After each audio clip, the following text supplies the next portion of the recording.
Last month, the city of Fresno challenged an operating extension granted by the County Planning Commission to the mining company CEMEX for its mining operations along the San Joaquin River.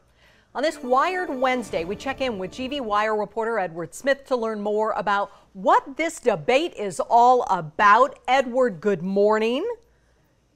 Good morning, Kim. Let's talk about the impacts of the community that this mining operation could create or already does. Explain that to us.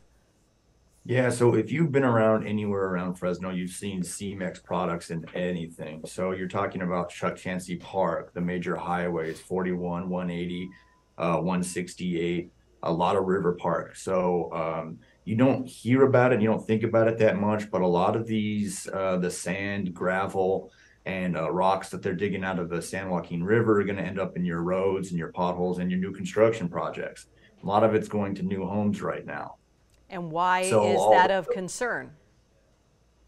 Well, the big push to make new roads. That's been a big push by the city administration to fix roads, as well as construction for new homes. It's going to rely on aggregate, the aggregate that's coming out of the San Joaquin River. How big is CEMEX's share of the local market? It's hard to determine market share, but because there's a very small number of companies that are providing aggregate. One supplier I talked to said that the closest supplier for him is as far as Merced or Kettleman City. So he has to go all the way. There is another mining company around here, but some home builders will rely completely on CEMEX. So another one I talked to said they estimate about 25%, which is pretty significant when you're talking about the cost of construction materials. Well, if CEMEX does close, how do you think that will ultimately affect home and road construction? I did talk to one supplier who said that a lot of the construction jobs will have to be reconsidered. If you're a homeowner and you're waiting for a home to be built, then that price might have to be reconsidered because they've planned those costs ahead in advance, months in advance. And when you're talking about transporting materials, 80% for something like sand and concrete, as much as 80% of the cost is in freight. So when you have to source it from as far as Merced or Kettleman City, that cost goes up significantly from what a lot of these suppliers are telling me. Huh.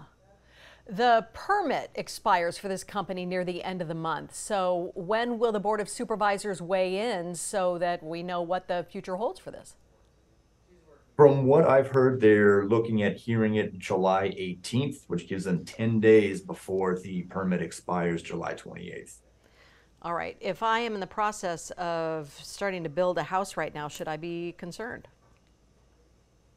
Not necessarily. It will take a court order from a judge to stop operations at CEMEX, but the city of Fresno has said that all options are on the table when it comes to dealing with the problem. They want to see fewer trucks. They're concerned about the number of trucks going in and out of CEMEX, which they say that their old environmental impact report going back to the 80s doesn't allow for. So if they do decide to take legal action and a judge does grant a stay, that could mean that CEMEX would have to stop operations. Wow. All right. Something that most of us don't even give a second thought to. Edward Smith from GV Wire, thank you for bringing it to light for us and helping us better understand this on this Wired Wednesday morning. Great day. We'll be right back.